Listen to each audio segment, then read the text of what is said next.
Hello and welcome to the channel. As always, like the video, and if you enjoyed the story, leave a comment on if you would want more. This fan fiction was not created by me, but in the description there is a link to the fanfic so you can show your support to the creator and read along. Without any more delay, let's dive into the story. Chapter 9. 1010 turned out to be a wealth of information on useful techniques no one had ever taught the village pariah. Like Naruto, she didn't have many special ninja powers, but she did have her signature technique of storage seals.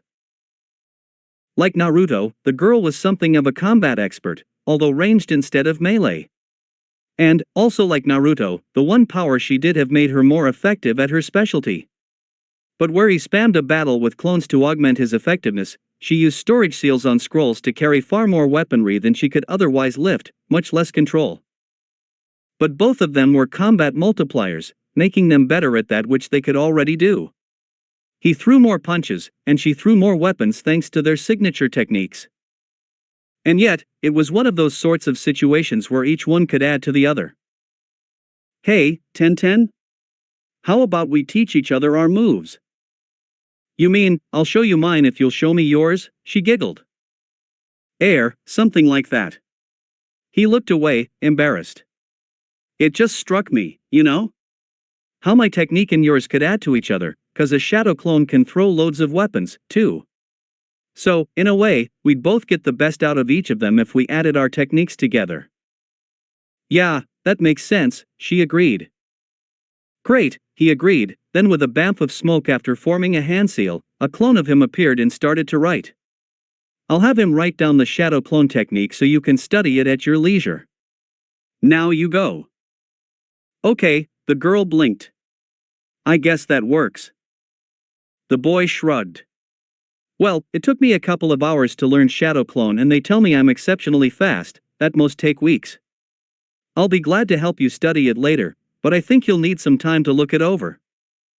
Okay, she chirruped far more happily. So let's get started. Do you have a blank scroll on you? We can use the backside of this one. It's blank. He held up Ebisu's scroll. That works, she laughed, and they got started.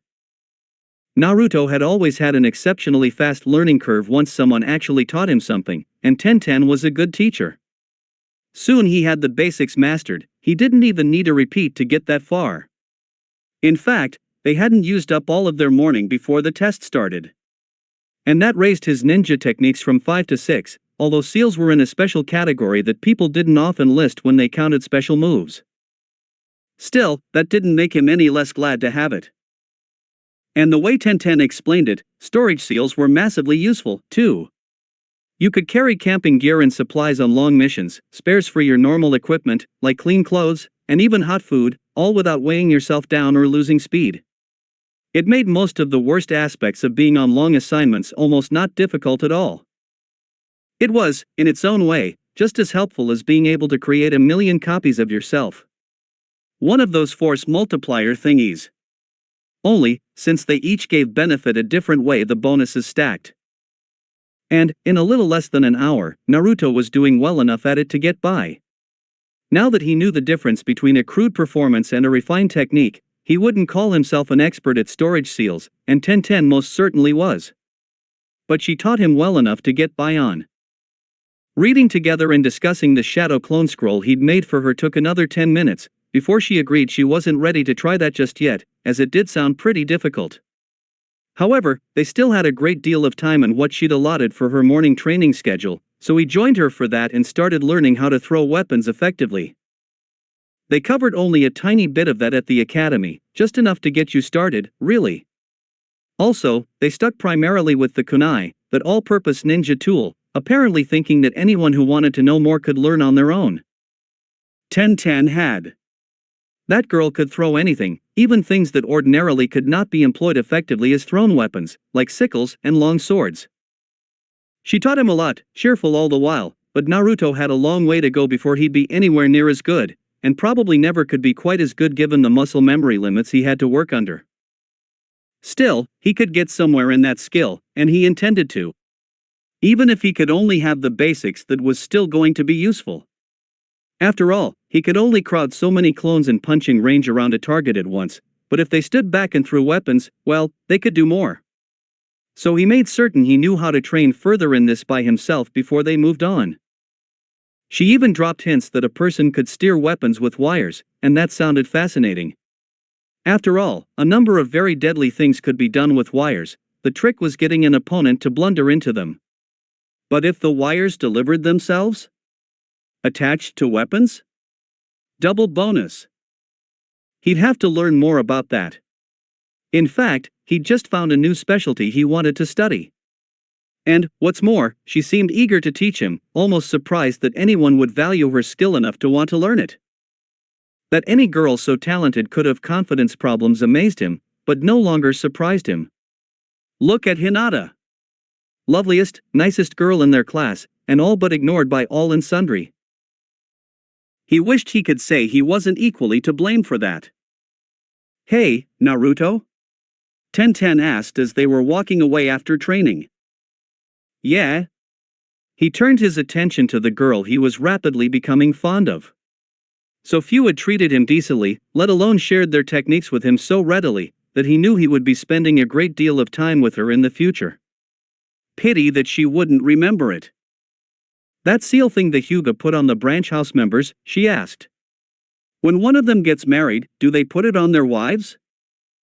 I dunno, the boy answered honestly. They might, but I'd have to find out to know for sure. Could you? It's kinda important to me. Sure. I know they put it on little kids, though. I think Niji got his when he was about 4 or 6 or so. Tenten scowled at the thought of anyone doing that to children. No way was someone going to enslave her kids. But, darn it. If Niji was a slave, then Niji couldn't stop them from doing that to his kids. Which meant, if she didn't want it to happen to her kids, she couldn't marry Niji. Tenten sighed, giving up on that dream. And it hurt, too. Then she perked up. Say, want to come back to my place? You've got to get something to eat before we go to that training area 44 thing later today, and I feel I owe you one for all of this information. Sure, he agreed, then sobered instantly on thinking about the test. Oh, and Tenten? About our test? It's a week-long survival mission inside a forest where all of the genin are trying to kill each other. Each team starts with one half of the mission requirement, and you have to get the other from some other team. No holds barred. There's going to be a lot of death. At least half of those who enter are going to fail, and most who fail will probably die. Her face hardened. That was hard tactical data, priceless in ninja terms. Thanks, Naruto. But there's more, he cautioned. The teams from Sand and Sound are particularly deadly.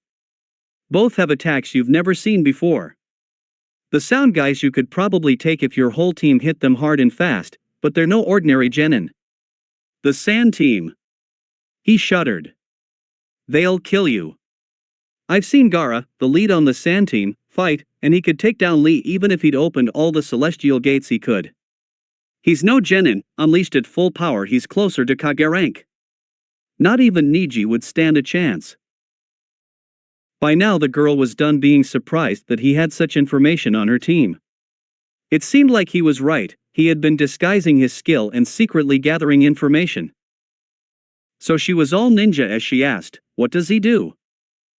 He animates sand. I know it doesn't sound like much, but he can move a few tons of that stuff like it was a part of him, reaching and grabbing, crushing and killing. If it touches you, it's over. It also forms a shield around him. Your weapons would be useless. Not even Lee's best punches could penetrate all of the way. And the girl on that team is also bad news for you. She's a wind mistress, and has ability to knock flying things out of the air, things like thrown weapons. She'd be able to shut down even your rising twin dragons. If you do have to fight her, do it some other way than by throwing things. She nodded, absorbing the tactical brief and analyzing it already. And the third? Kankuro, he responded. A puppet user. basic strategy is to hide and let his puppet do all of the fighting. He'd be much less of a threat if you could tell which was him and which was his puppet, but he's expert at making that hard. It's strong and got built-in weapons, and can take a fearsome beating. If you could fight the guy himself, though, he isn't too bad. Best bet would be to strike him hard by surprise, before he deploys it. But considering the rest of his team, I'd avoid combat altogether. He's great at throwing delays and diversions at people, and the other two would finish you off. The girl is nearly unbeatable at a distance, and Gaara is suicide to face at close to mid-ranges. Together, their team hasn't got any exploitable weaknesses. Again she was nodding. Hey, Naruto? Do you mind if I just drop you by at my place while I get some errands done? You can wash up, and I'll be back to get you that breakfast I promised. I just have some things to do first. Sure. No problem, he chirruped gladly. They both knew she'd be running off to give her team his warnings. What he didn't know was that she had a keen enough memory to repeat it word for word, even complete with tonal inflection. She'd trained to be an infiltration once, briefly, before they'd told her that female infiltrators usually had to sleep with their marks. But one of the skills of an infiltrator was to know memory tricks like that, and she'd gotten them. Naruto wasn't the only one to use those memory techniques taught by books in the library. It was a shinobi village, and they had many who had an interest in remembering things without writing them down. Of course, in the perverse way of things, she would tell her team and Lee would go tell Sakura, who'd tell Sasuke, but only after asking Ino if she had heard, and Ino would tell her team, while Neji would feel obliged to inform the main house, who'd instruct Hinata, who'd tell her team, and so the rumors would spread like wildfire through Konoha practically word for word, until at the meeting outside the Forest of Death every Konoha genin, and some few from other villages who'd kept an ear to. The ground was outfitted for a long stay in wilderness terrain, carrying extra weapons and in some cases armor. Many would be carrying a written form of Naruto's warning that someone had copied onto paper and distributed, some even falling into other hands. There was also a wide gap around the sound and sand teams, with people eyeing the sand trio with respectful hostility out of the corners of their eyes. Those few who didn't already know what was up noticed and asked, so got whispered to, and the circle around the sand team grew wider. Some specifics hadn't made the rounds. So rather than Gaara could take down Lee even if he'd opened all the celestial gates, it was transmitted as he could take down a Jonin easily, while the Neji part was simply dropped. Still, it was an effective message, and people were already plotting out evasion strategies.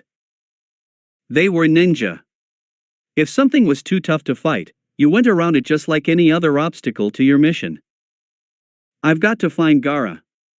I must grow by defeating strong opponents. You know his powers are all based on a bloodline, don't you? Naruto asked, disturbed by this change. There's nothing there you could copy. I've seen him, he just stands there while his sand moves and kills people. You've seen him? Sakura asked, disbelieving. Yeah, Naruto shrugged. It was like Haku and his ice mirrors, only 1,000 times worse. That Gaara guy gets off on killing. From what I've heard, even his own village is terrified of him, and that includes his siblings, who make up his team. That guy likes killing the same way you like Sasuke. It defines his whole being. Our Hokage might not even be able to take that guy down. Really? Sakura, at least, was frightened. Sasuke was not. I've read the reports, and don't believe them. He's just a genin. With my Sharingan I could destroy him. Naruto blew out a long sigh, rolling his eyes. It's your funeral. Finding Gaara's team was easy. If Naruto hadn't already had transformed clones following all of the teams in, he would have now. The one following the grass genin, the ones Orochimaru and his cronies had replaced, died as usual, but in the ongoing effort to track him, there was always another place just where the last one had lost him. There had to be something the Sannin could sense about them, because he never failed to notice one of his clones for long. And he'd change course in order to evade the implaced ones. He was, Naruto reflected, a master at this. An evil, sadistic and sick-looking bastard, but also a master ninja. Still, of all of the things Gaara was hyper-aware of his surroundings, he was not. The sand team wasn't even particularly on their guard, waltzing in like a pack of lions at a sheep festival. They had good reason to, the comparison was an apt one. No team Naruto was aware of, well, except the Sannin, but he didn't count, could present a credible threat to them. What was unusual was that this time around the other teams seemed to be aware of that, and were departing from their usual schedules to avoid the sand team whenever and wherever they made contact. This was starting to frustrate Gaara to no end. He wanted death and blood, and by gum he was going to get it. Fortunately for the homicidal insomniac and his two increasingly nervous siblings, who'd begun to fear, and rightfully so, that Gaara might turn on them just to sate a bit of his bloodthirst, Sasuke was enough of a egomaniac loon that he actually thought he could beat them, despite all of the testimony to the contrary. No, to Sasuke's mind there was no other form of life half as good as an Uchiha. So, being naturally superior to all other creatures out there, he was going to take down their best and impress them all. Just to show them. Suicidal form of egomania, as there had been plenty of Uchihas killed in battle against those same lesser creatures before. After all, there had been a whole clan of them at one point, and never had one of them been Hokage, or called the best ninja of the village. The Sharingan had weaknesses, not the least of which seemed to be the habit of those who had it to overestimate themselves. Sasuke himself had been so paralyzed from killer intent alone by Zabuza that he'd been ready to commit suicide on the spot until Kakashi reassured him. But that didn't stop his arrogance now. It was as if he could no longer even recall that event. And what made matters worse, Sasuke's feelings of innate superiority and invincibility were only exceeded by Sakura's feelings on the same subject, namely, that her crush was superior to all other creatures and invincible. Between the two of them they created a very dangerous delusion, that led very quickly to Team 7 standing on one side of a clearing, with the Sand siblings on the other. And Gaara hadn't killed anything all day. He was feeling overdue. His tone was very low and level, a danger sign to all who knew him, when the container for the one-tailed beast said, "You are here to validate my existence." Naruto rolled his eyes when Sasuke walked forward to pose and brag, "I am Sasuke Uchiha. I care nothing for your existence." Sasuke shot a hard glare over his shoulder at Naruto, whom he'd overheard whisper truer words were never spoken. Turning back to face the Sand team, this time with a deeper scowl on his face, the Uchiha bragged. "I am going to defeat you and claim what is mine by right. As a Chunnin of Konoha, I will have more power to defeat my brother, and then I will revive my clan. Go Sasuke!" Sakura bounced up and down twice, cheering. "Oi! Temari!" Naruto shouted through cupped hands. "Do you want to step aside and talk with me while your brother slaughters my teammate? You know Gaara's going to win, so I have no point in fighting you, since my team will be disqualified anyway. What do you say?" "Naruto!" Sakura tried to bonk him on the head, only for the blonde guy to dodge her attempt, laughing. Sasuke was glaring at him in disgust, while the Sand team didn't know what to say. Already Naruto was skipping a significant distance over to the side, pulling out the dining room set he'd made for himself and putting a feast on the surface. "Hey, Kankuro. You're invited, too. There's more here than she and I can eat. I'd ask Gaara to the table but know I'd die before I could leave it again. So I think if he wants to eat he's going to have to wait until I can scurry off into the forest like a frightened rabbit. I don't feel like being crushed to death today." Once a check with Gaara proved he didn't care, the Sand siblings left his side, smirking, to join Naruto at the meal. "Thanks." Kankuro picked up a slice of roast and popped it into his mouth, chewing for a moment before he added potatoes and gravy, vegetables, and juice to his palate. No one else would have noticed the slight signal he gave to Temari, who only then chose to seat herself, but Naruto had figured the puppet master would send in his toy first. He hadn't known it could test food for poison, evidently it could.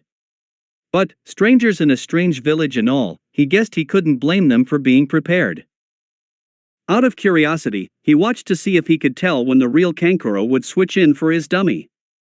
The food was excellent, and Temari was making no secret of that as she joined the Konoha genin in digging in. Out on the playing field, a drama was beginning to develop. "Who is your brother?" I will kill him for you, Gaara softly stated as he stared at his most recent prey. Only I get to slay my brother, Sasuke snarled. Only an Uchiha can kill an Uchiha. Go Sasuke. Sakura pumped a fist. So, what kind of craftsman do you guys have in sand? I know you can't grow crops there, so you import most of your food, so I figure you have something to export, Naruto conversed reasonably, after pouring himself some juice. Steel, mostly, Kankuro chomped with his mouth full of rolls. We've got tons of the stuff near the surface, just covered by sand, metals of all kinds actually.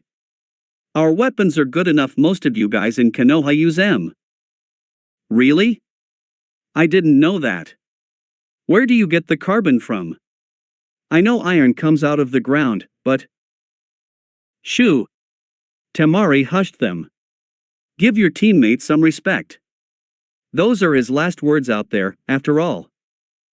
Vayne was pumping on Sasuke's head at not being the center of drama. He chose to ignore the sideshow for now and focus on the real opponent, and the glory it would gain him to defeat him. Then Naruto had to take even that away by cupping his hands and shouting, "His brother is Itachi Uchiha. Now get on with it, or are you planning to bore him to death?" Sasuke's fists were trembling and he nearly broke his staring contest with Gaara to go over and clobber his teammate. Sakura was not so restrained.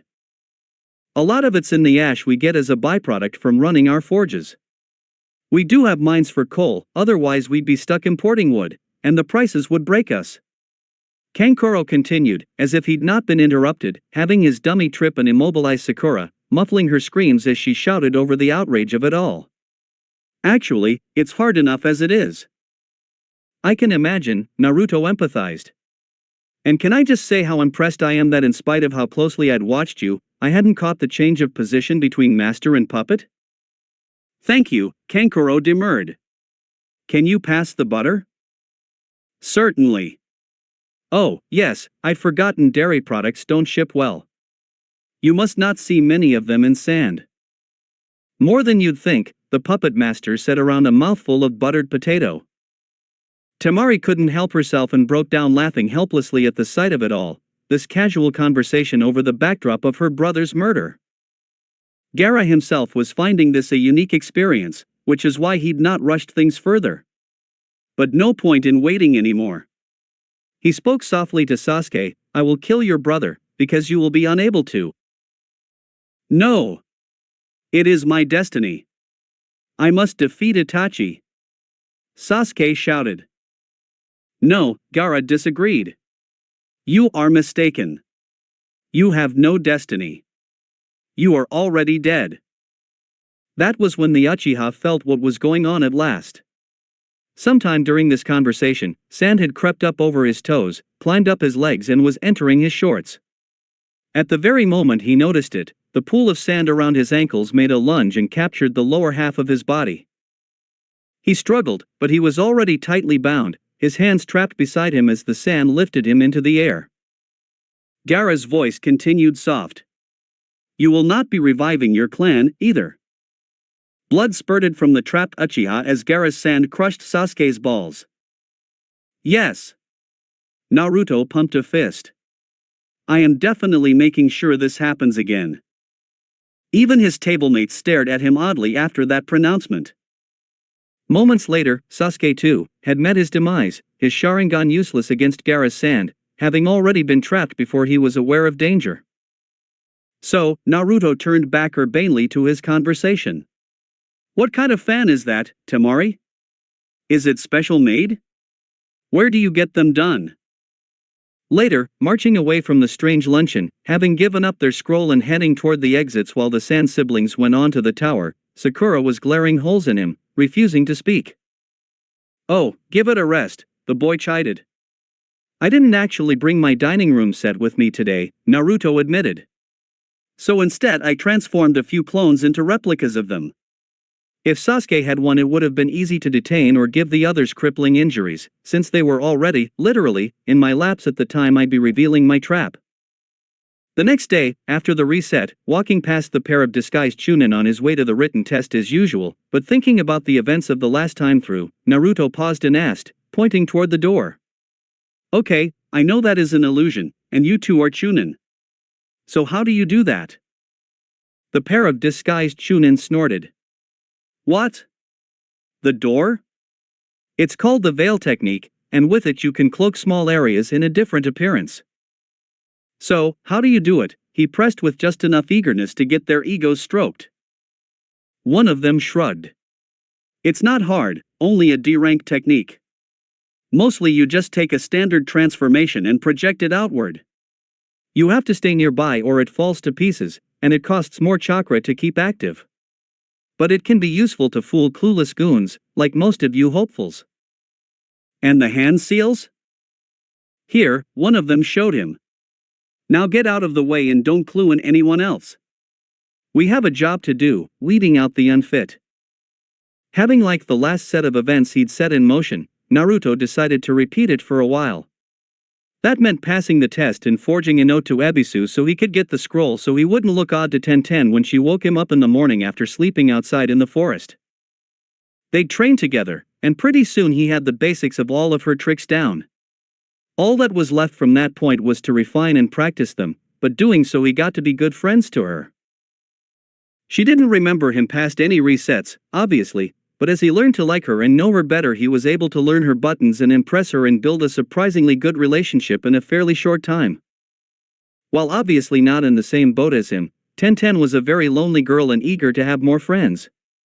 He found it easy to respond to that, and soon was seeking her out for more than just training. There were also those conversations, learning everything he could from the sand team. And the entertainment value of seeing Sasuke's balls crushed over and over somehow never grew tiresome. It just kept getting funnier every time he saw it. He'd even spooked Gaara once over how hard he'd laughed while Sasuke got gelded. But it was all for training purposes, really. He had to repeat it all that way, because, yes, there was no other way to get the Sand siblings to the table, that was it. Useful information and all. It was just a side benefit that seeing the psychopathic insomniac creeped out by him was a hoot all on its own. But forming a few hundred shadow clones into a harem variant that had them all dressed like cheerleaders, and having them all loudly celebrate the Sand Demon's victory jumping about waving pom-poms wasn't too much, now was it? No, there had been some times in there where he'd really disturbed Gaara. As far as training, things were going swimmingly there, between Tenten's help and Ebisu's scroll. Plus, he also had a significant personal project on his own he was fitting in on the side. Learning how to project a transformation technique when what he did wasn't a standard transformation was a fair bit of work. He tried his own as a basis and it didn't work, or at least it wasn't possible given what knowledge he had. Luckily, at least no one was out to stop him from learning an academy-level technique, so he could go ask Irika or look it up himself to learn the basic transformation, the real one this time, in addition to his own version. For simplicity's sake, he decided to call the academy version the disguise technique within himself, because that was all it did, and his own shapeshift, as that was equally descriptive. Picking up the disguise technique was easy by now, as was perfecting it, as he already knew all of the ins and outs and tricks for it, having done it all already for his own, much harder version. His improved chakra control over his academy days helped a fair bit, too. From there it really wasn't too hard to take it that one step further and get a version of the veil going. Knowing the internal workings of the disguise, as he did, made the rest of it seem easy.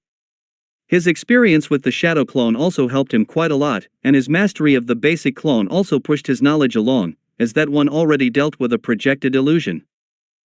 Really, he found it so easy he was surprised that it wasn't harder.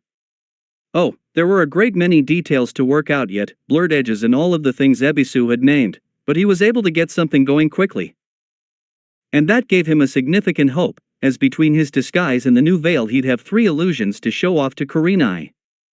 Mastering them wouldn't be too difficult after all he'd already done, and with 3 good, solid illusions to show her instead of 1 he'd have a greatly increased chance to convince her to accept him as a student, even if just for 1 hour. 1 hour that he could be infinitely repeating. No, his chances for acquiring a specialty were definitely looking up. Even if it would be months of work on his own to get these perfect, he now had a route to follow that he could work on that led to a definite hope of success. It would have been enough by itself to keep him interested, but there was also training alongside 1010 in the mornings. Also, at the same time, he was getting to know Temari and Kankuro more on the other end of that same schedule, having bizarre lunches with them while Gaara squeezed Sasuke's balls to mush before crushing him to death, and the Sand siblings were also surprisingly good people, once you got to know them. Perversely, they were almost as lonely as Naruto was, and for almost exactly the same reasons. On that surprising basis, he found himself building something of the same odd friendship he had with 1010 with them. Naruto learned to love Kankuro's sense of humor, and found flirting with Temari so fun that once he delayed at the table until before he knew it Gaara was sitting there with them. Being within arm's reach of the deadliest person outside of Orochimaru he'd yet met was something both frightfully terrifying and yet strangely normal after all that had happened. Really, it was exactly like he was just playing in a movie instead of feeling he was there for real. And, to him, it kind of was, as no matter what happened, the next day, all the players would be back to their starting positions, ready for another take. Plus, he got a good amount of valuable information out of the Sand siblings, who were, admittedly, amused by his attitude towards his teammate's death. So he might as well have some fun with it when he could. Although it was creepy when Gaara whispered across the table to him, "Are you here to validate my existence?" Then the blonde from Konoha found a new depth of bravery he hadn't suspected in himself and reached across the table, offering his hand to the red-haired boy. When the short psychopath didn't seem to know what to do with it, the Konoha genin offered him a grin as well. "Here, take my hand." Strangely, Gaara did so, placing his own in the proffered grasp.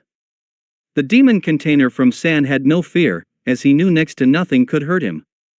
The Sand shield that protected him was automatic, and even if it were not, he had his Sand armor on. No, this clasping of hands was akin to a mouse asking a serpent to open wide. It gave every advantage to Gaara at no danger to him. Naruto clasped his hand around the other and smiled, saying, "Gaara, I don't need to die to validate your existence. I can do so as your friend, instead, and I acknowledge you. You are important to me. You are significant, and you can make the world a better place for everyone if you choose to do so." Gaara continued to stare at him for a very long time, before releasing his hand and not killing him. His siblings were shocked speechless, to say the least. Kankuro dropped a fork since he was so stunned he'd forgotten to hold on to it. Gaara didn't let Naruto leave his side for the rest of that reset. The next step, Naruto thought, was to find some way of doing that before Gaara killed Sasuke. If he could do that, then they could advance through the test and possibly he could discover something about getting out of this loop.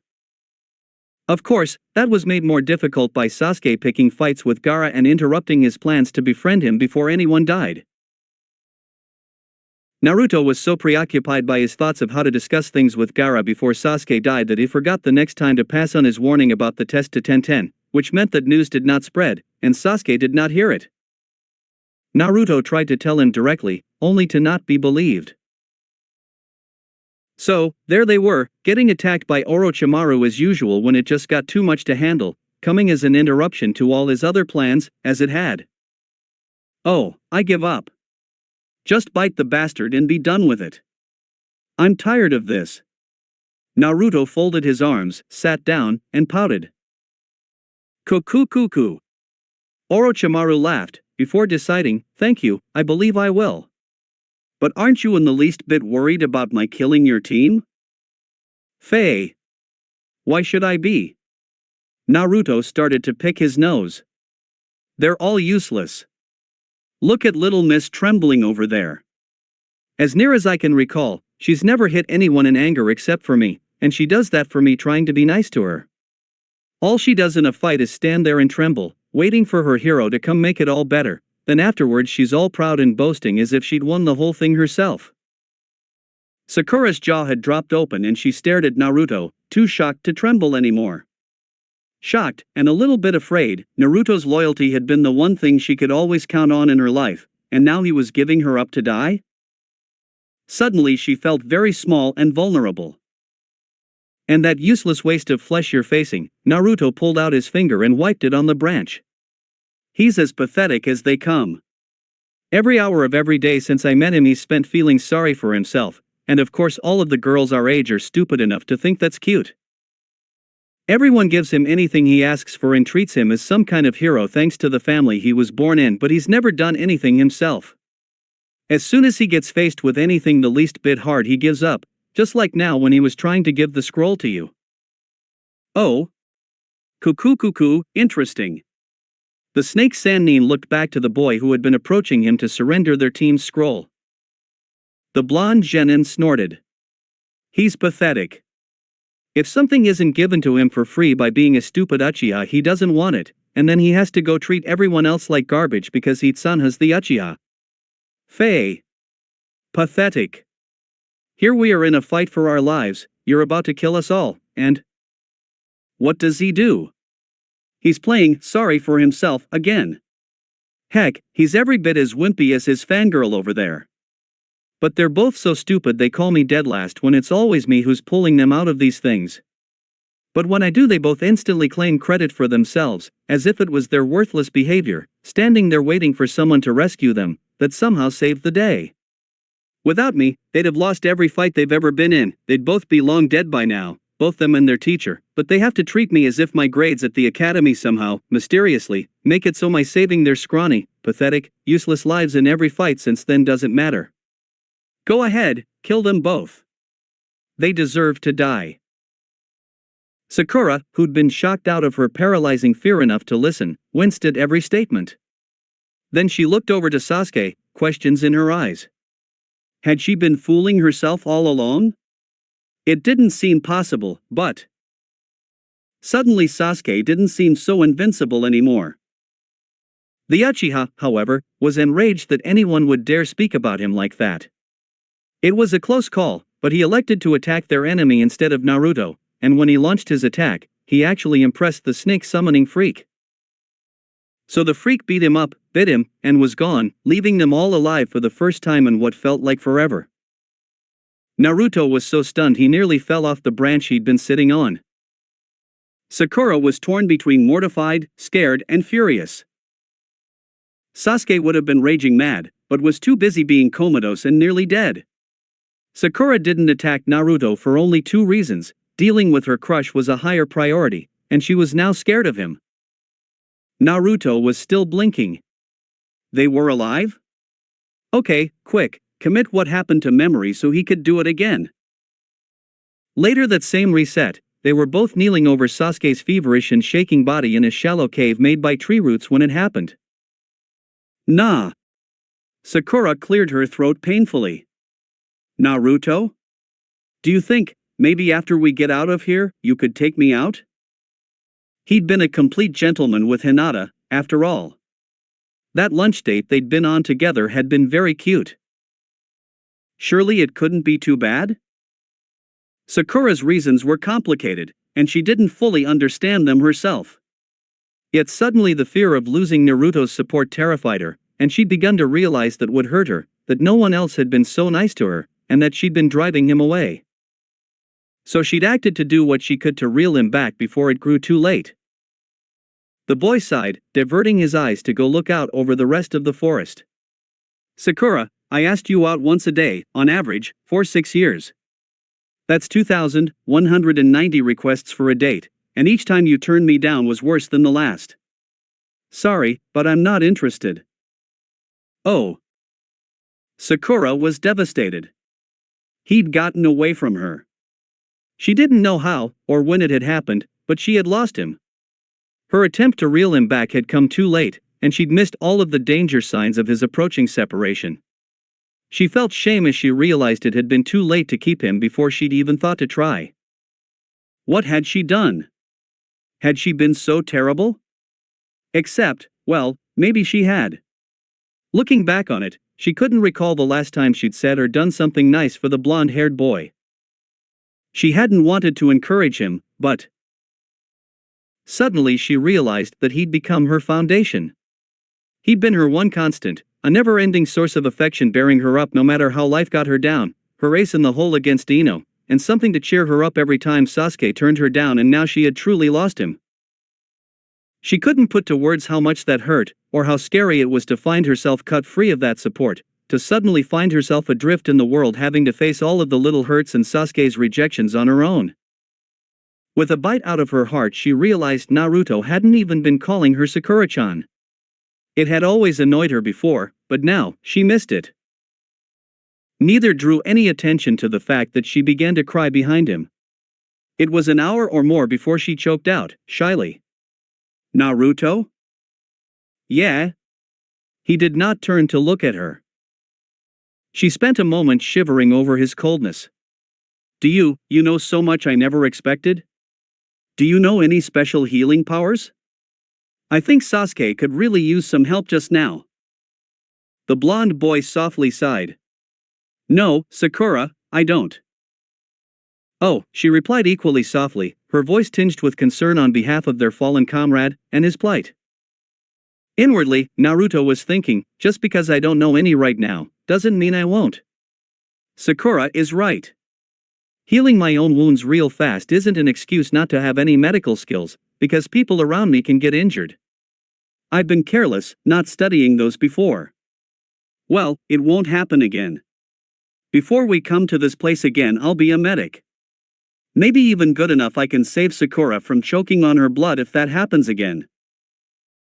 Sakura was so wrapped up in her own misery she did not take as good a care of Sasuke as she might have, and he died, the cursed seal having overcome his frail vitality without that tiny extra edge. Love has a healing power all its own, completely apart from ninja skills, and the focus Sakura had once given to Sasuke had transferred some of her energies to him during those critical hours while the seal was turning his own chakra against itself. No matter how weak or powerful, a person is always equally matched against themselves, and the body paid the price of this battle the cursed seal initiated, usually ending in death. It may seem a small thing, but that was really the deciding factor in who lived and died upon receiving the cursed seal. Those who had someone to love and care for them lived, as even so tiny a boost was enough to tip the balance, while those who did not died. Orochimaru was ignorant of this himself, having no idea why one person lived and another died, despite decades of experiments. Healing techniques, all being chakra-based, got turned about the same way as a patient's own chakra supplies and were useless. Love, being made up of an entirely different energy, made up the difference in a way that got around the cursed seal's effect. However, with Sakura focused on her own misery and suffering, she did not have the total devotion to spare that had been bolstering his constitution that final, extra degree their first time through the forest. So, Sasuke died, and they reset. Naruto started getting severely frustrated. It did not take him many repeats to discover that it was not his performance that made the difference in whether or not they all survived that fight with Orochimaru. It was Sasuke. Naruto could commit everything he had to that fight, or nothing at all, and it wouldn't make the slightest bit of difference. The only thing that mattered was getting Sasuke worked up enough to go all out against the Snake Sannin. If Sasuke impressed Orochimaru, then the missing ninja wouldn't kill any of them in order to let Sasuke continue on in the Chunnin exams. Sasuke, like everyone, needed a three-man team in order to progress, and as near as Naruto could tell, the freaky snake guy wanted that for some reason. Bit of trial and error proved that Naruto didn't even have to get sealed during those fights. It happened if he went all out and forced the freak to deal with him, but he didn't have to do that, didn't have to do anything at all. It was all Sasuke. Life sucked sometimes. Hey! Kabuto! Wait up!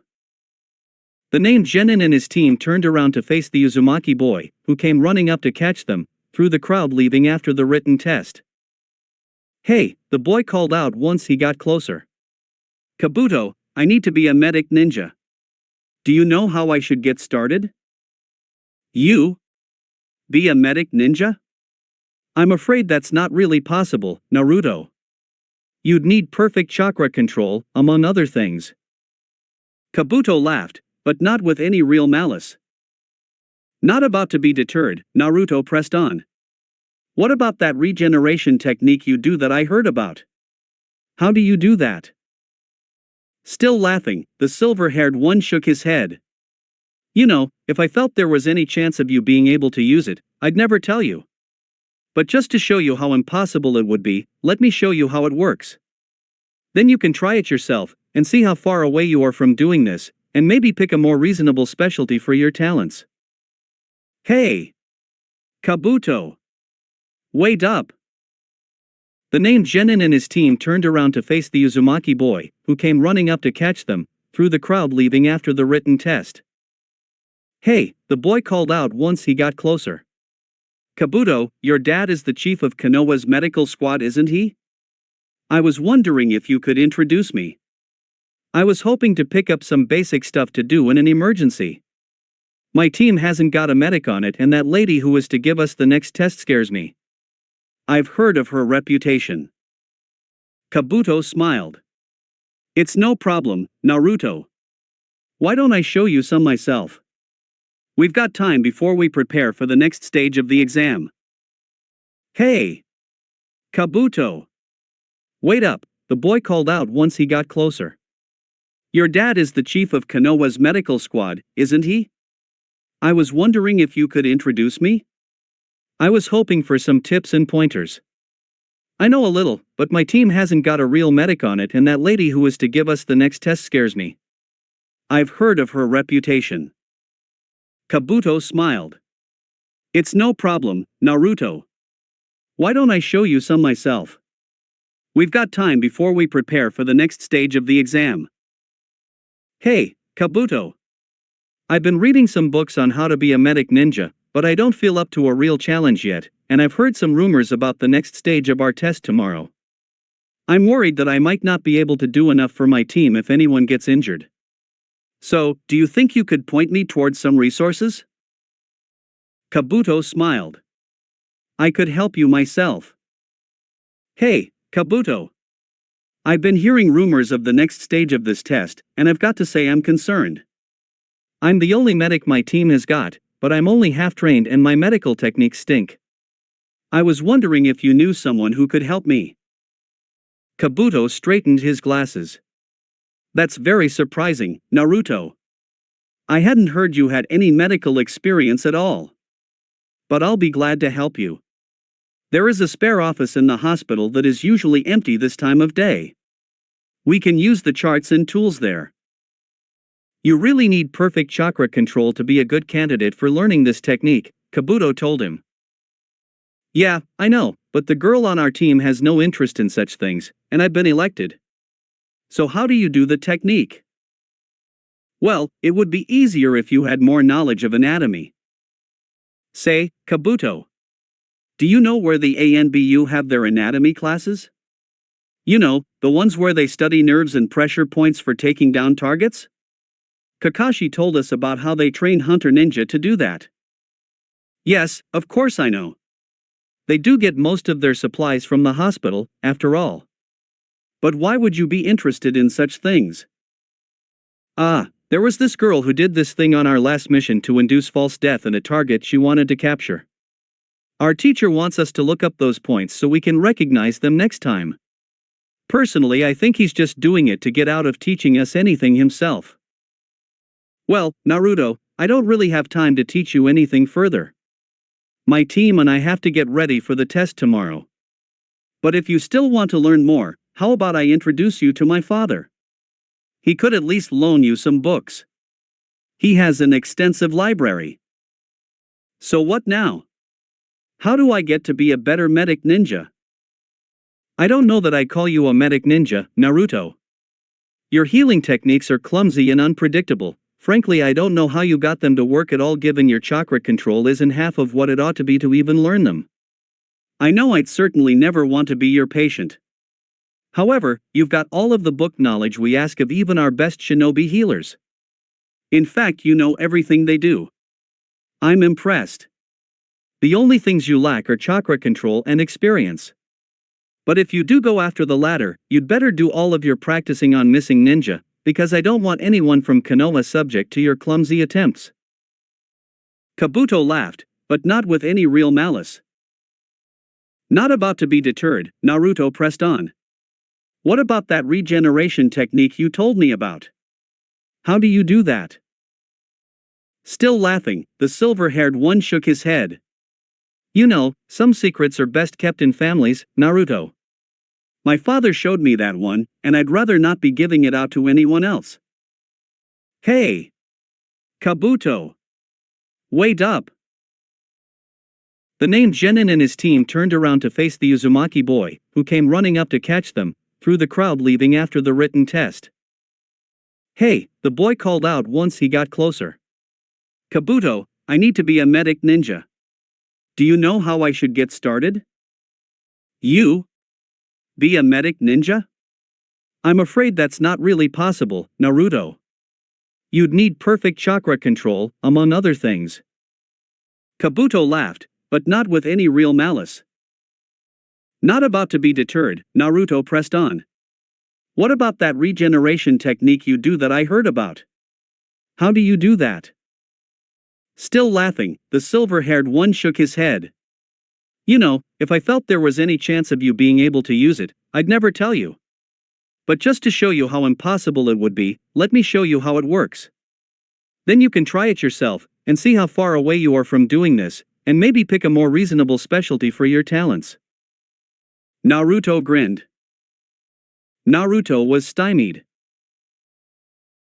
He needed extra chakra control badly in order to gain access to teachers with other abilities, and get some utility out of the medical stuff he'd already studied, and hopefully save Sasuke's worthless life in the Forest of Death so they could all move on. He didn't know about the love thing, only knowing that his attempts at healing Sasuke had never helped yet, and thought more skill would matter. And for that he needed better chakra control, as always.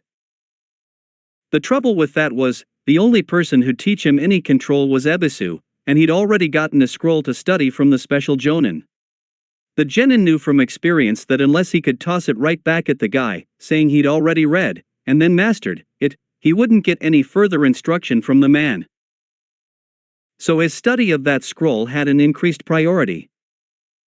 Let's see, he pondered as he chewed on fried lizard out in the forest, the same place he'd meet Tenten in the morning. It was a good spot, as he could study until he dropped from fatigue, then wake up to time with a friend. He also didn't have much of a food budget, so as his cooking skill increased he'd go out into the woods surrounding Konoha and find some herbs and animals to prepare, as that saved money for other things and was less boring than yet another meal of instant ramen. Yes, he'd loved ramen, but variety was the spice of life and now he wasn't getting it in any of the usual ways, so he'd branched out his diet.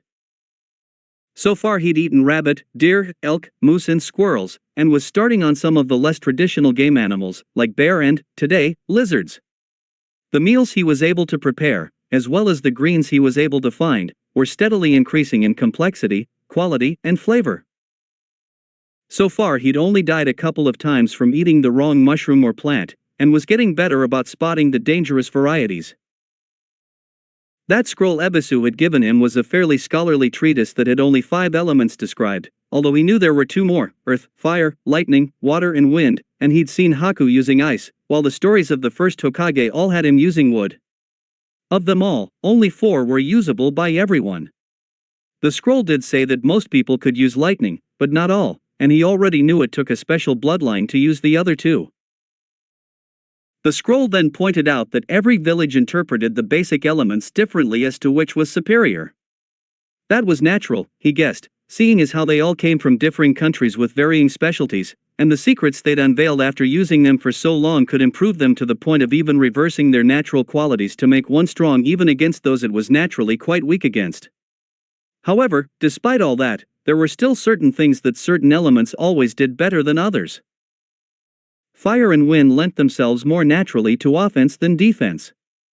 It was true they could be used defensively, it was just harder. The same was true in reverse with earth and water, as each was far more easily used on defensive measures than offensive ones. Of course, people didn't always do what was easy. Being ninja, they often did the very opposite of what was easy in order to accomplish the unexpected. Lightning was almost like a cross between fire and wind, in that it had both of their strengths and weaknesses added on top of each other.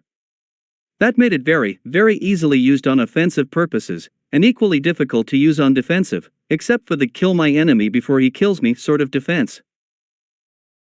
Viewing it as a combined element like that, it was also easy to see why not everyone had the ability to use it.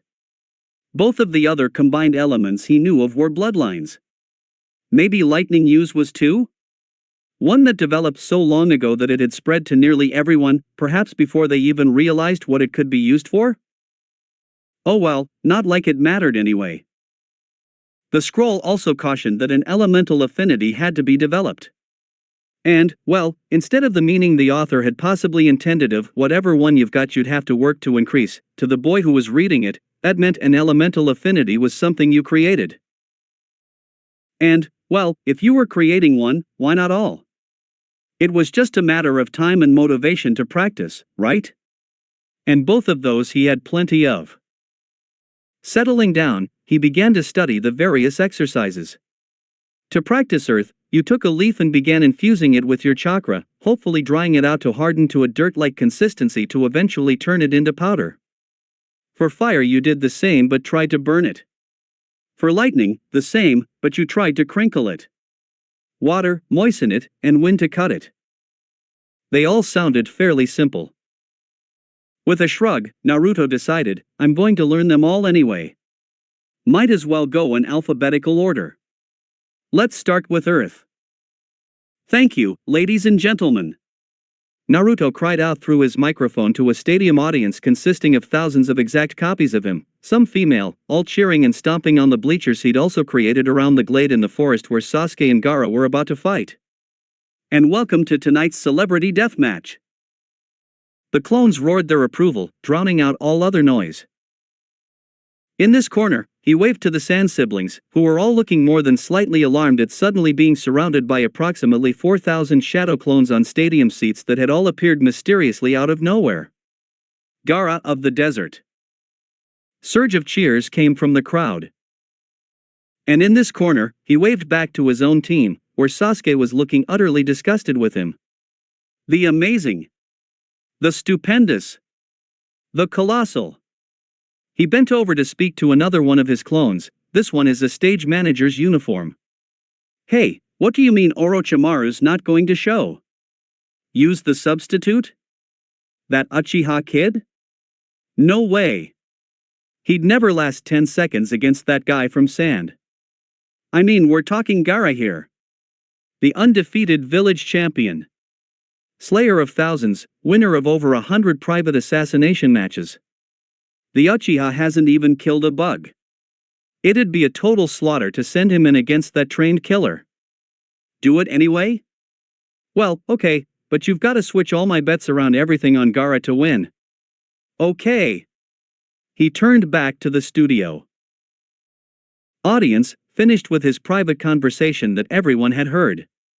Now where were we? Oh, yes. Now, representing Konoha. The one, the only, the amazing walking ego, the pretty princess, and darling of Fire Country's pedophilic circle, the Dweebmeister. Equally loud boos and jeers from the clones met this pronouncement. Man, that's harsh, Kiba whispered to the rest of Team 8 where they had hidden out in the forest, drawn by the noise. Gaara. Gaara. He's our man. He can't do it, no one can.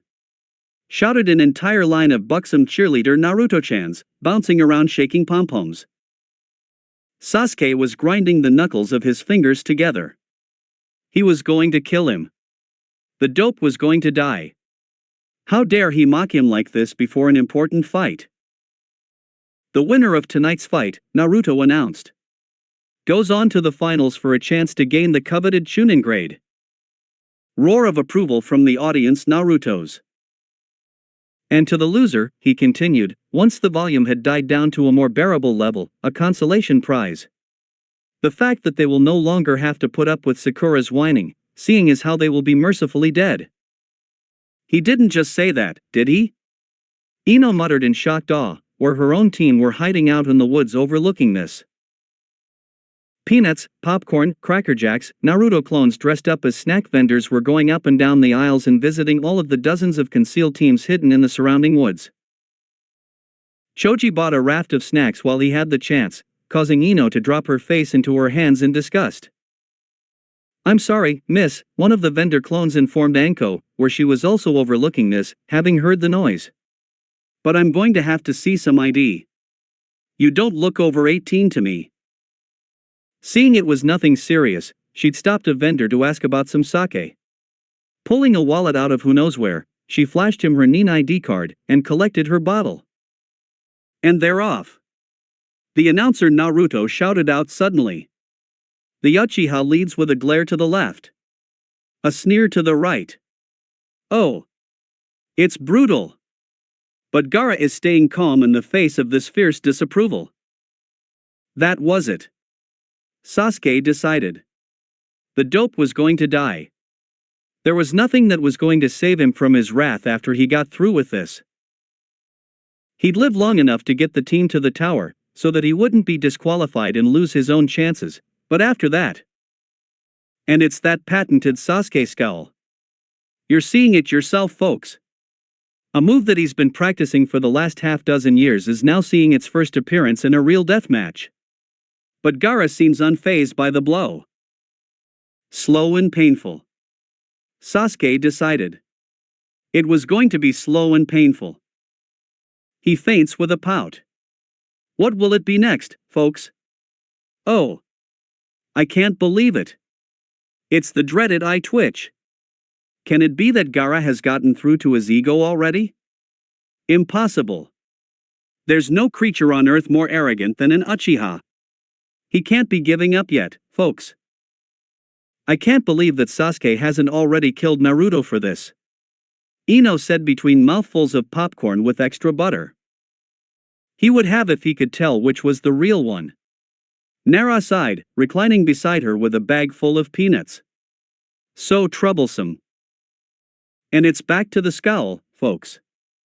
I haven't seen action this intense since Sasuke nearly killed himself out of sheer terror and hopelessness at his own weak and useless condition on facing his first real opponent on a C-rank mission. Announcer Naruto shouted enthusiastically into his microphone. Did that really happen? Kiba turned to Hinata, who nodded, having heard the story through the Kunoichi grapevine.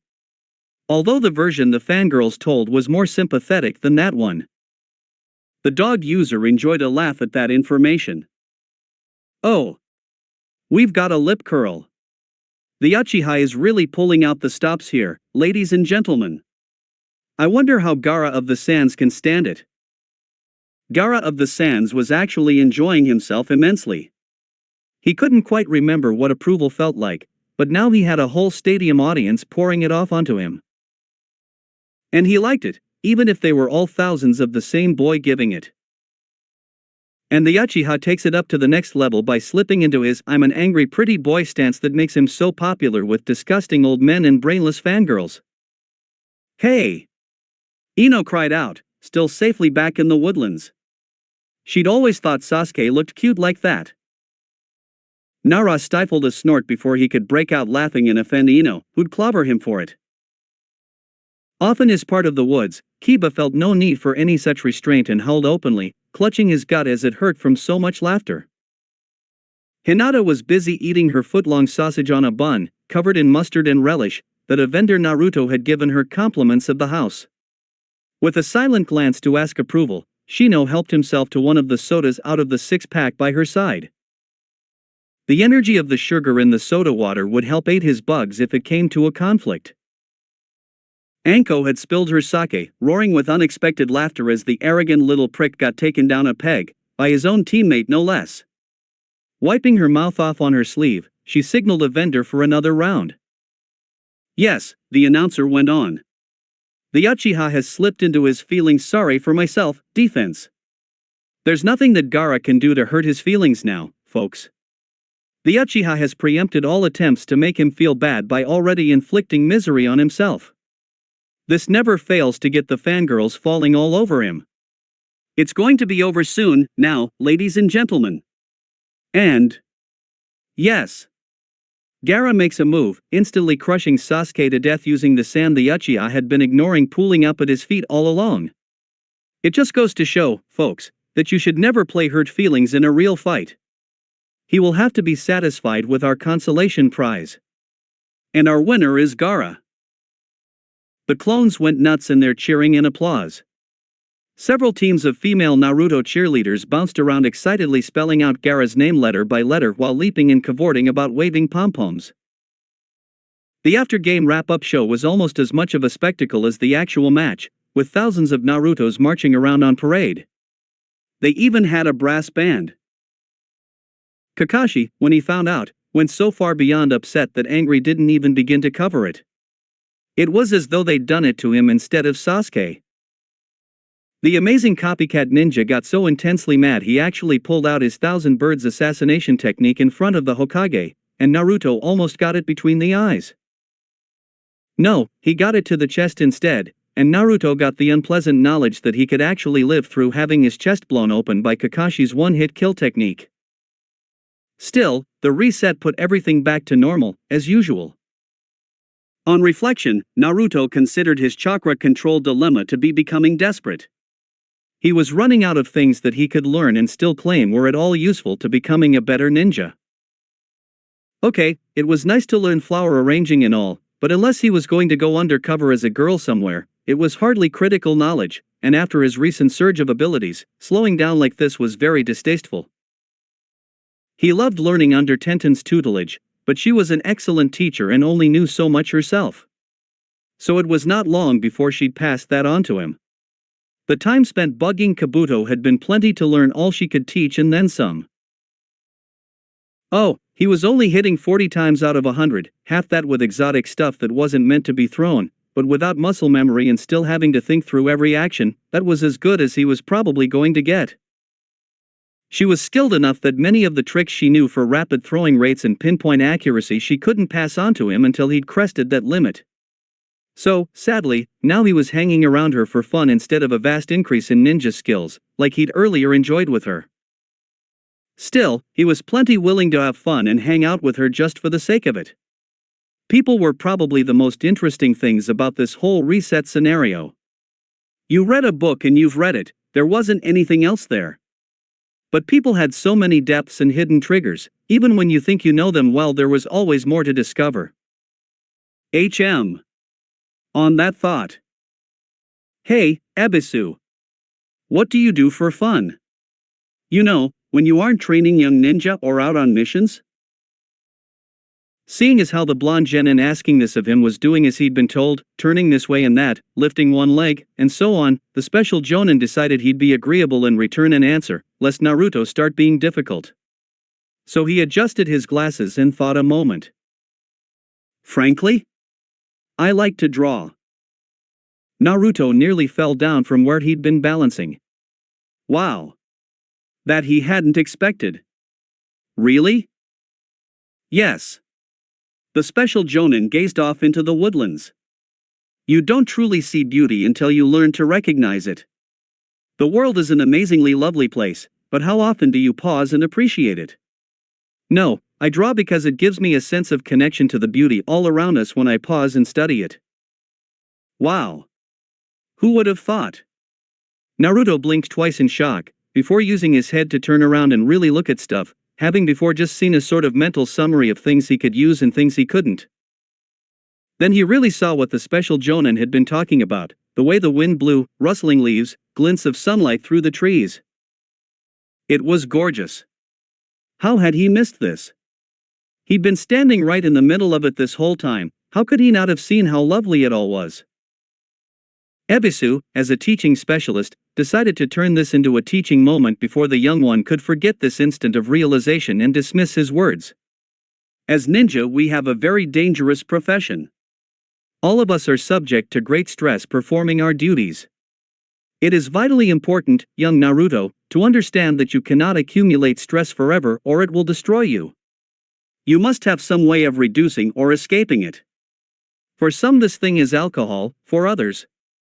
He snorted disdainfully, pornography, or obsessions with power or control. But all of those are self-destructive habits, not nearly so bad as going rogue and killing your clan, but ultimately destructive to you and your abilities. No, I do not recommend them. They are the choices of those who have made no choice before their stress grew so great it demanded that they do something to relieve their suffering. The special jonin reoriented on him, the light glinting across his glasses as he turned to look at him. No, everyone needs peace, a way to find their solace and unwind from the stress of our profession. You can choose a destructive habit, or a constructive one. I choose to draw, and the feeling of connection with the beauty of nature this gives me has so far suited all my needs." Naruto was nodding, still caught up in wonder. Wow! Who would have thought? It was several moments before he regained his wits after his surprise at the beauty all around them. By then Ebisu was gazing at him smugly, smiling over his folded arms. "You see?" Taking a deep breath, the boy nodded again. "So what now, Ebisu?" He still needed to progress, and for that he needed to master that scroll, so he could eventually learn something else. After all, the public library didn't have scrolls of ninja techniques. Even well-known ones like body flicker were still held as semi-secret, and were passed down in families for the most part. All of the scrolls detailing them were in private libraries, usually owned by clans. Ebisu paused in his instruction as his student got a wicked gleam to his eyes. "I can't believe I hadn't thought of this before," Naruto mused to himself under his breath. "I mean, I know where the bastard hangs out, and he's not going to come anywhere near this place all day, maybe never. I can't recall ever seeing him come here, even before we started to repeat. But, if you were going to steal techniques..." He looked up at the gates to the Uchiha district, standing before them debating whether or not to disguise himself as his broody teammate. Why not steal from the best? These guys have been copying the techniques of others since before this village was founded. They've got to have some useful stuff hidden in there somewhere. The sort of stuff they were famous for copying is exactly the kind of thing no one else will teach me. In the end, he decided not to use a disguise this time. Plenty of opportunity for that later, if he had to. And he did not want to wear the broody bastard's face any more than needed. So he pushed open a small, door-sized, side gate beside the grand main ones big enough for parade floats to pass through and slipped right in. Dang! This place is extensive. Naruto muttered to himself as he beheld the interior of the walled compound. The only thing he could think of to compare it to was the Forest of Death, only it was on a different side of the village from that perilous place, and slightly smaller. But for a clan compound that was unbelievably huge, especially when you accounted for all of the buildings covering the place, in between the parks and private training grounds. There were even untended farms lying fallow, that had once been worked by hired laborers. It wasn't that big because the population had demanded it. No, there'd never been all that many Uchihas, 100 at most. But, judging by what Naruto saw, they had lived like kings. Apparently being copycats paid well. Still somewhat awed by the size of the place, Naruto started exploring. Of course it couldn't be that easy. Yes, the place was full of traps, it was part of a ninja village, after all, but what of it? Traps were no barrier to a ninja who could create thousands of solid clones and tell them to go first. No, what really tripped him up were the tiny seals inscribed on each window and door of the place. Small, unobtrusive, and the very first time he broke one a full ANBU team appeared, summoned to that location by the disturbed seal, whereupon they immediately took him into custody and dragged him before the Hokage, who blinked when he saw him. "Oh? Naruto? What were you doing in the Uchiha district?" "I was looking for Sasuke team," the blonde lied easily, with the practice of long experience behind him to make it convincing. "He'd promised to teach me the grand fireball technique, but I couldn't find him anywhere. So I went to look for him at his house." Relieved, the old man tapped the ashes out of his pipe, motioning for the ANBU team to stand down. "Oh. You wouldn't find him there, Naruto. Sasuke lives in an apartment in town. Here, let me give you the address." As the old man started to write, the demon container shook off the arms of the ANBU still holding him. "Hey, old man. Why is that place so big, anyway? Did we have millions of Uchihas, or something?" Sarutobi chuckled at the question, presented Naruto the paper with Sasuke's address, and sat back, lighting his pipe. Actually, the size of the Uchiha district had nothing to do with their numbers. The grant of a large compound was a tool used by the first Hokage to draw the status Conscience clan to join his new village. At the time before there was a village here, the land was practically worthless, so it cost the first Hokage virtually nothing to make even so grand an offer. So a huge plot of land was used as bait to stroke the egos of a very proud clan, and it worked out marvelously. So why doesn't Sasuke team live there? The blonde looked at the address on the paper before crumpling it in his fist, as Sarutobi expected him to do. He'd had a great deal of experience in acting and how to throw off suspicion. The Hokage's face darkened. Naruto, I don't expect you to remember, but when you were about 6 years old, one of the most promising prodigies the Uchiha clan have ever produced turned rogue and slaughtered his family in what is now known as the Uchiha Massacre. So what's that got to do with anything? The genin blurted, interrupting as he knew the old man expected him to. I was just coming to that. Sarutobi set down his pipe in a tray and folded his gnarled old hands. I suppose I should not be surprised your teammate never mentioned it to you. It has always been a sore subject for him, but it was his older brother Itachi who murdered his clan. A person Sasuke had always before looked up to and been told to emulate by his father, killed his father and mother in front of him, then subjected him to several days of torture using a special illusion. Heck, the only thing Sasuke's ever told me is that I'm an idiot, and that he's better than everyone else cause he's an Uchiha. The orange-clad boy folded his arms behind his head and casually examined the walls, trying to hide how much that still hurt, especially since Sasuke's mood wasn't great during the test and he was having trouble remembering better times, if there were any. Come to think of it, Sasuke'd always been something of a stuck-up bastard. Why did he hang around him again? Oh, that's right. He'd had no family and zero real friends, so he'd substituted by annoying acquaintances in order to get people to recognize him. Sasuke and Sakura had been his prime targets. The Hokage sighed, reading that interplay as though he could see inside the boy's mind. Yes. I've heard that boy tends to keep people at a distance. It is not healthy for him. I was hoping, when I formed Team 7, that your friendly and outgoing nature would be good for him, and that if you became friends his popularity would benefit you in turn. Naruto glanced at the guy out of the corner of his eye. News flash, Gramps. It didn't happen that way. He and his fangirl take turns abusing me, and when it really matters they gang up on me. Sarutobi shrank in on himself a touch. Yes, I'd heard that, too. Naruto turned back to examine the walls. So what part about being a stuck-up, selfish bastard makes him not want to live at home?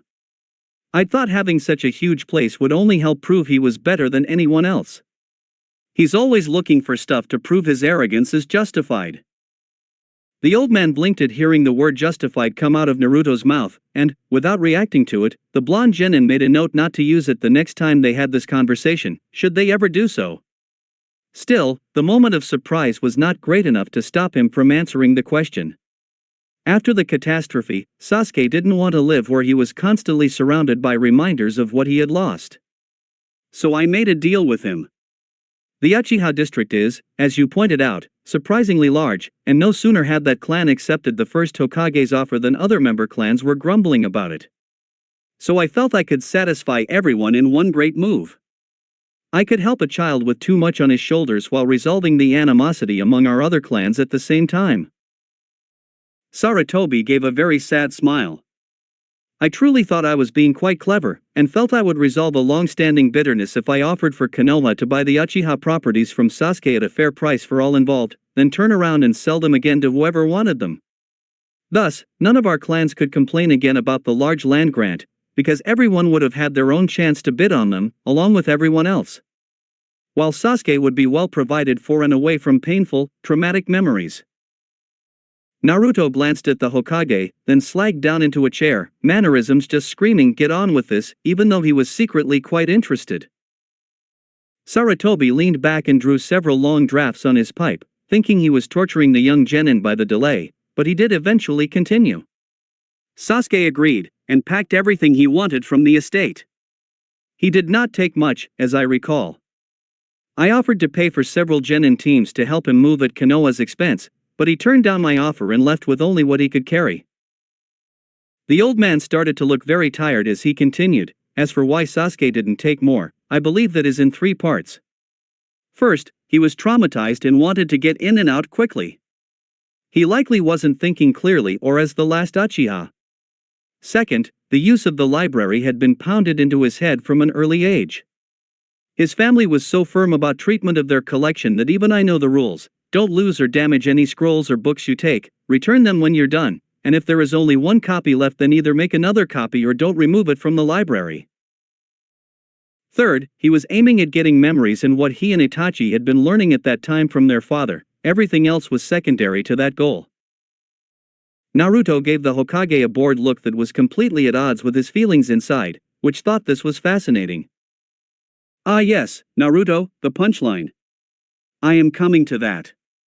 The joke was on me, after all, because no one in Konoha wanted to buy the Uchiha lands.